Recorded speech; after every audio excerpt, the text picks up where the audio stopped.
Kita seringkali diperhadapkan kepada pengalaman di mana kita merasa bahwa apa yang ada di depan kita adalah sesuatu yang begitu menakutkan. Atau kita diberikan tugas yang bagi kita itu mustahil untuk dilakukan. Ditimbang dari segi apapun, hampir tidak ada kemungkinan tugas atau pekerjaan itu bisa berhasil. Nah, dalam situasi itu kita seringkali menjadi takut dan kita tidak memiliki keberanian untuk melangkah. Nah, saudara, kita tidak sendiri dalam menghadapi pengalaman-pengalaman seperti itu. Nah, mari kita saat ini belajar dari Yosua sebagai lanjutan seri tokoh Alkitab dari renungan kita sebelumnya. Yosua 1 ayat 1-2. Sesudah Musa hamba Tuhan itu mati, berfirmanlah Tuhan kepada Yosua bin Nun, abdi Musa itu demikian. Hambaku Musa telah mati, sebab itu bersiaplah sekarang. Seberangilah sungai Yordan ini, engkau dan seluruh bangsa ini menuju negeri yang akan kuberikan kepada mereka, kepada orang Israel itu. Saudara, Yosua diperintahkan oleh Tuhan untuk menggantikan Musa yang sudah mati.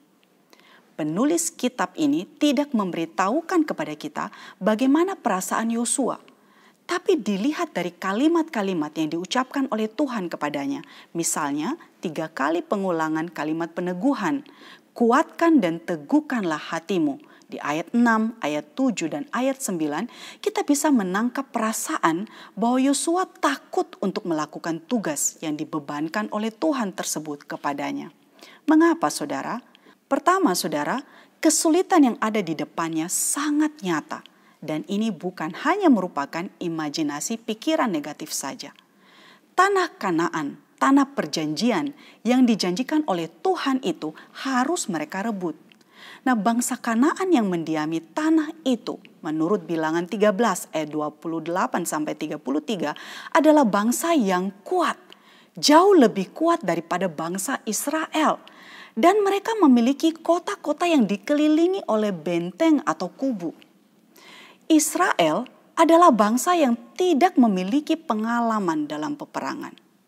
Bagaimana bisa mengalahkan bangsa-bangsa tersebut? Kedua, saudara, bangsa yang akan dipimpin oleh Yosua ini adalah bangsa yang sangat tidak mudah untuk dipimpin. Bangsa yang disebut tegar tengkuk, keras kepala, dan selalu memberontak. Bilangan 14 ayat 1-10.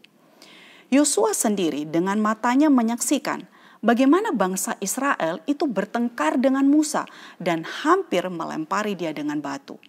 Bahkan dia melihat seluruh generasi di atas 20 tahun dimatikan Tuhan di padang gurun karena pemberontakan mereka.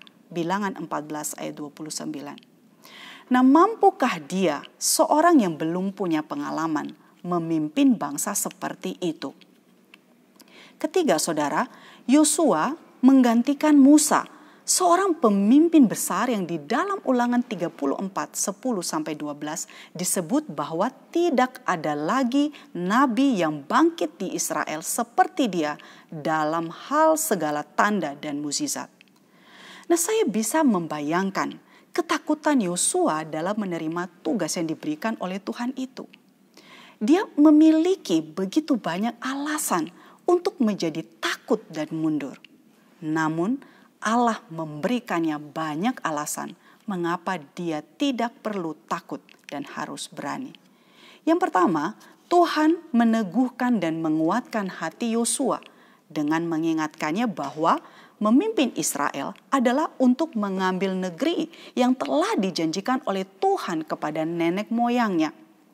Nah, dari generasi kepada generasi, Tuhan telah membuktikan bahwa dia setia kepada apa yang dijanjikannya. Hal yang sama kini, Yosua juga bisa teguh dan berpegang kepada janji Allah itu. Kedua, saudara, Tuhan meneguhkan dan menguatkan hati Yosua dengan mengingatkannya kepada janji yang sama yang pernah Tuhan janjikan kepada Musa, yaitu penyertaannya. Yosua harus berani dan kuat karena ada Allah yang menyertainya. Nah, janji penyertaan Allah ini diulang beberapa kali di dalam kitab Yosua. Mengapa, saudara? Karena keberhasilan Yosua dalam memimpin Israel dan keberhasilan Israel menduduki tanah Kanaan terletak kepada Allah yang menyertai mereka. Saudara, ketika Tuhan beserta dengan umatnya, mereka memiliki alasan untuk menjadi kuat dan menjadi berani. Dan inilah yang membedakan Israel dengan bangsa-bangsa lain. Identitas mereka terletak kepada Allah yang hadir dan beserta dengan mereka. Nah, di dalam seluruh kisah perjanjian lama dan di dalam setiap peperangan, apakah yang menentukan kemenangan bagi Israel? Bukan karena teknik perangnya, apalagi karena kekuatan dan kehebatan mereka, tetapi terletak kepada Allah yang menyertai mereka. Terakhir, saudara, bagi Yosua menggantikan Musa, seorang pemimpin dan tokoh besar, tentu tidak mudah. Yosua sebagai pemimpin baru juga tentu tidak harus meniru dan menjadi seperti Musa. Namun ketika kita membaca Yosua pasal pertama, ada satu hal yang harus sama. Formula yang sama yang harus Yosua lakukan, dan itu dicatat di dalam ayat 7 dan 8. Bertindaklah hati-hati sesuai dengan seluruh hukum yang telah diperintahkan kepadamu oleh hambaku Musa.